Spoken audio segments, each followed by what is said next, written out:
네, 안녕하십니까. 스탁플레이 금맨입니다. 오늘은 2024년 9월 22일이고요. 11시 37분입니다. 3강까지, US에 대해서, US 타입에 대해서 3강까지 설명을 드렸고요.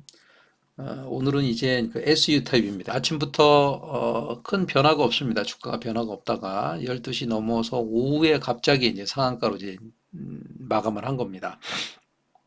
그러면 요거와 요거에 대한 차이점은 뭐 제 상강에서 말씀을 드렸고요.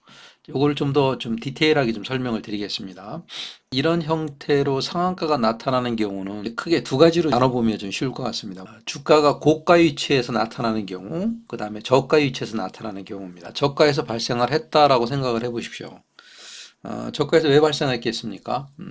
두 가지밖에 없는 거죠. 한 가지는 뭐냐면, 이렇게 오후에 주가를 끌어올릴 적에는 개인들의 유입을 원치 않는 겁니다. 세력이.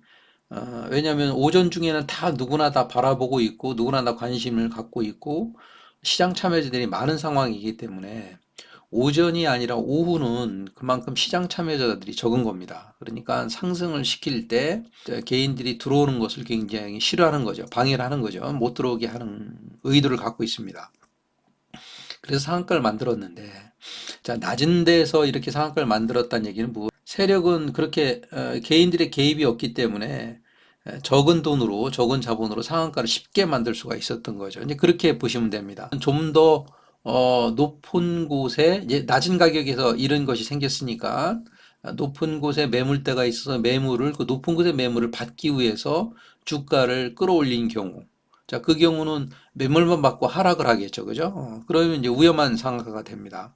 근데 이 세력이 이제 정말 저가에서부터 높은 데까지 좀 긴 시간 동안 상승을 시키려고 하는 스타트가 바로 이런 현상이 많이 생성이 됩니다. 뭐냐면 이제 높은 곳으로 계속 가져갈 건데 낮은 지역에서 개인들이 많이 들어와 있는 걸 원치 않는 거죠. 뭐 돈을 높은 데 가면 이 사람들이 낮은 데서 받았기 때문에 개인들이 매도를 하기 때문에 골치 아픈 겁니다. 그러니까 이렇게 낮은 지역에서 이런 상한가가 SU 타입의 상한가가 생기는 것은 이렇게 좀 더 높은 곳에서 매물을 받고 그냥 하락하는 경우도 있겠지만 오히려 낮은 지역에서 빨리 주가를 부양시켰기 때문에 개인들의 개입이 없기 때문에 높은 데로 가기 쉬운 거죠. 어떻게 보면 높은 데로 가기 위한 신호탄일 수도 있습니다. 그러니까 어떻게 보면 SU 타입의 경우는 좋은 그런 상한가일 수도 있는 거죠. 그렇게 본다면은. 자, 근데요. 만약에 높은 지역에 나타났다 하면, 결국에는, 세력은 높은 지역에서 개인들의 유입을 막고 빨리 더 높은 곳으로 가서 물량을 털어내겠다는 의미하고 똑같은 거죠. 그러니까 높은 곳에서 이런 상한가가 나왔을 적에는 접근하지 않는 것이 좋다라고 생각을 합니다. 물론 상황에 따라서 다르겠지만 해석하는 게 좀 수월하다는 얘기죠. 일단 저가에서 이렇게 상한가 생겼어요. 이 상한가가 생긴 걸 보고 우리는 이걸 분석해서 이제 그 다음날 매매를 하는 거니까 그 다음날 3분봉에서 거래량이 정말 이때 터진 거래량에 비해서 3분봉 하나에 과다할 정도로 많은 거래량이 발생을 했어요. 발생을 했는데 그 발생한 거래량의 위치가 아주 갭이 높은 상태에서부터 아주 높은 상태에서 그런 거래량이 생겼다라고 보면 갭이 높은 상태에 생겼다라고 보면 세력이 여기서 개인들의 유입을 막고 자기들이 작은 돈으로 상승시킨 다음에 그 다음날 상한가니까 개인들은 보고 있을 거 아닙니까? 이거 상한가 들어갔네. 그 다음날 어떻게 매매해 볼까라고 생각할 거 아닙니까? 그죠? 근데 아주 높은 뭐 13%, 15% 높은데 갭을 띄워서 3분봉 첫 음봉을 만들었는데 거래량이 굉장히 많아요. 그 경우는 여기서 들어온 물량이 얼마 안 되니까 단기적으로 매도를 치고 나가도 관계는 없겠죠. 그죠? 그렇게 이제 해석할 수가 있습니다. 그러니까 제가 이제 조견표 만들어 놓은 것처럼 이렇게 이런 SU 상한가의 경우는 갭이 아주 높게 뜨면 무조건 거래하지 않습니다. 자, 근데 이 갭이 높지가 않아요. 그 다음날 3분봉의 첫 봉이 갭이 높지가 않아요. 높지가 않다는 얘기는 어떻게 보면 이렇게 만든 세력들은 그렇게 팔려고 하지 않는 거죠. 팔려면 높은 곳으로 갔을 텐데 그렇게 갭이 높지 않은 곳에서 갭을 만들었어요. 근데 거래량이 상당히 많아요. 거래량이 상당히 많아요. 그럼 이제 그때 이제 분석을 해봐야 됩니다. 정말 이 사람들, 이 세력들이 조그만 돈을 들였기 때문에 그래도 조금만 수익을 취하고 나가겠다 하고서 여기서 매도를 치고 내려올 수도 있겠죠. 근데 갭이 낮게 떴다라는 것에 우리는 주목을 해야 됩니다. 그래서 그 갭이 낮게 뜬 그 위치가 옆에 매물대인지 매물을 받으려고 하는 건지의 의도를 좀 파악해야 되겠죠. 그래서 그 낮은 위치에서 거래량이 많이 터졌으면 많이 받았다고도 볼 수도 있고 많이 팔았다고도 볼 수도 있겠죠. 그 판단해야 됩니다. 근데 그렇게 낮은 위치에서 주가를 갭을 시켜놓고 음봉을 만든 다음에 다시 그 첫 번째 만든 그 거래가 많이 터져 있는 음봉의 시가나 또는 고가를 강하게 돌파를 합니다. 이거는 이상하지 않습니까? 그죠? 그러니까 그 상한가를 만든 세력이 물량을 매도 친 것이 아니라 물량을 받은 거죠. 그러니까 이 매물대에서 물량을 받아놓고 이제 이것을 강하게 돌파를 시켜서 이제 상승을 시키는 거죠. 자, 이런 경우는 아까 얘기한 대로 낮은 지역에서 빠르게 상한가를 만들어 놓고 좀 더 높은 지역으로 계속 상승하기 위한 것인 경우가 상당히 많습니다. 그래서 이 SU는 잘 분석을 해보면 분석이 굉장히 어렵습니다만은 분석을 해보면 우리에게 큰 수익을 줄 수도 있는 그런 상한가 타입입니다. 자, 그러면 우리가 실전을 한번 보도록 하겠습니다. SK 이터닉스입니다. 5월 14일 날 상한가가 만들어졌죠. 근데 거래량이 옆에 있는 봉들에 비해서 그리 많지가 않습니다. 그렇게 많지가 않은데 거래량이 많지 않으니까 당연히 이 봉이 어떻게 생겼나를 보여야 되겠죠. 근데 이 봉은 아까 제가 말씀드린 대로 SU 타입입니다. SU 타입의 상한가를 만들어줬어요.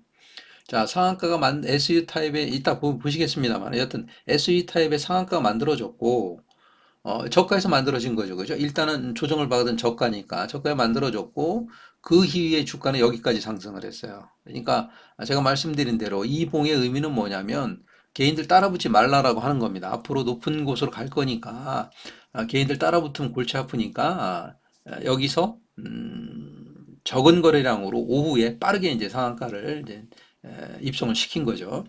그 다음에 요 봉을 보면 어때요? 거래량이 많죠, 그죠? 거래량이 많아요. 거래량이 많은 이유가 왜 많으냐면 사실은 여기에 매물대의 물량을 받고 싶었던 거죠. 그래서 이 물량을 다 소화하고 난 다음에 여기까지 상승을 한 겁니다. 그러니까 이런 경우가 있습니다. 자, 이거 분봉으로 잠깐 보실까요? 분봉이 어떻게 되어 있냐면 이런 모양입니다. 요겁니다. 5월 14일 날 오후에 어떻습니까? 급하게 상한가를 올렸기 때문에 거래량이 얼마 안 터졌고 여기서 흔드는 과정에서 뭐예요? 요 부분에 대한 매물대의 매물을 소화하고 그 다음부터 주가가 이렇게 상승을 했습니다. 다음 경우를 하나 보겠습니다. SU의 이 상한가 봉이 이러한 큰 상승의 랠리의 스타트의 기점이 됐던 거죠. 요거에 대한 분봉을 한번 뜯어보겠습니다. 8월 8일입니다. 8월 8일입니다. 8월 8일 날 3분봉이고요. 어떻습니까? 오후 1시 반, 1시 반쯤에 이제 개인들이 뭐 관심이 없고 시장 참여들이 좀 적을 때 이렇게 급하게 상한가를 만든 겁니다. 그러니까 거래량이 얼마 안 되겠죠. 그래서 이제 그 다음날, 우리는 그 다음날 보겠죠. 그 다음날 3분봉 첫 봉을 보는 겁니다. 첫 봉을 봤더니 어때요? 거래가 엄청 많이 터졌어요. 세력이 돈을 얼마 안 들이고 개인들 유입을 막고 빨리 자기들이 매집을 해서 높은 곳에 가서 매도를 했다라고 볼 수 있겠죠. 거래량이 많으니까. 근데 한 가지 문제가 뭐냐면 이 갭이 아까도 얘기했지만 갭이 5.6%밖에 안 돼요. 갭이 낮아요. 그러니까 한 번 더 의심해 보는 거죠. 이 갭이 낮은데 이렇게 많이 때렸네? 그럼 팔 의도가 있나를 한번 보는 겁니다. 진짜 팔 의도가 있으면 팔고 내려갔겠죠. 음봉이 생기고 횡보한 다음에 다시 한번 공풀 주고 두 번, 항상 두 번입니다. 두 번 공풀을 주면 그때 이제 매수를 하게 됩니다. 그래서 블레임텍은 아까 본 바와 같이 이 봉이 이제 앞으로의 상승의 큰 랠리의 스타트가 됐던 봉입니다. 오늘이 9월 22일이니까 어저께 제가 뭐냐면 US에서도 9월 23일 날 이후에 상한가 종목 중에서 매매할 종목에 대해서 좀 약간 말씀을 드렸는데 자, 여기서도 잠깐 말씀을 좀 드려보겠습니다. PNS 미케닉스입니다. 요게 이제 9월 2일 날 상한가가 생겼는데 이 상한가의 형태가 바로 어떤 형태냐면 SE 형태입니다. 지금 우리가 공부하고 있는 SE 형태이고요. 거래량을 보면 그래도 거래량은 그래도 많이 터진 편이죠. 그죠? 여기에 비해서 많이 터졌는데 SE 타입에서 거래량 많이 터지는 게 좀 이상한데 이건 많이 터져 있습니다. 그러니까 오후에 스타트를 하면서 이게 빠르게 이제 올리긴 올렸는데 이제 거래량이 좀 많습니다. 자, 그런데 그 다음 날 이렇게 음봉이 생겼는데 갭이 높게 컸죠. 12%까지 떴죠. 그리고 보면 한 방에 이렇게 약한 39만 주를 때려냈어요. 근데 전날 거래량 520만 주니까 39, 그래도 그 적지 않은 그 거래량으로 3분봉에 높은 그러니까 갭이 높은 상태에서 때려낸 거죠. 그리고 높이 갭을 떴으니까 이제 거래를 못 하는 겁니다. 요 상한가를 중심으로 해서 봤더니 보니까 이것도 거래량이 많았고 이것도 거래량이 많았는데 그러니까 여기서 세력이 일부 매수를 해서 여기서 일부 매도 때릴 수도 있었겠는데 제가 보는 관점에서는 이거를 매도라기보다도 여기서 매집을 해서 여기서 매도했다라기보다 이걸 매도하려면 요 상한가의 거래량이 그렇게 많지 않아야 됩니다. 근데 거래량이 많은 걸 보니까 조금 의심스럽습니다. 이게 좀 이상했다라고 보고요. 그러니까 요것도 저는 매집이라고 좀 보고 공모가가 얼마냐면 22,000원입니다. 이제 빨간색 줄을 좀 걸었는데 22,000원이 공모가입니다. 그러니까 여기에 엄청나게 많이 물려 있겠죠. 그죠? 물려 있기 때문에 이 물량을 좀 받아가는 과정이 아닐까 싶습니다. 그래서 오늘도 이평선을 이렇게 잘 매집을 해놓고 양봉을 예쁘게 만들었습니다. 그래서 이것도 월요일부터 거래량을 실어서 3분봉에다가 강하게 돌파 신호를 주면 거래량을 많이 실어서 돌파 신호를 주면 한번 매수업을 만하지 않을까. 다만 얘는 22,000원 가기 전에 매도를 하고 나와야 됩니다. 고점에 매도하고 다시 내려오면 저점에 매수하고 저점 매수 고점 매도를 계속 하다 보면 결국엔 22,000원을 뚫고 올라가지 않을까 싶습니다. 언제가 될지 모르겠습니다만은 그렇게 긴 시간은 아닐 것 같습니다. 왜냐하면 이 회사가 갖고 있는 펀더멘탈 자체가 보행 로봇 강한 상승으로 3분봉을 만들면 한번 따로 붙어볼 만하다. 삼삼매매로 한번 따로 붙어볼 만한 그런 종목 중에 하나라고 생각을 합니다. 그래서 이것도 다음 주에 관심 있게 보시기 바랍니다. 자, 오늘 여기까지 말씀드리겠습니다.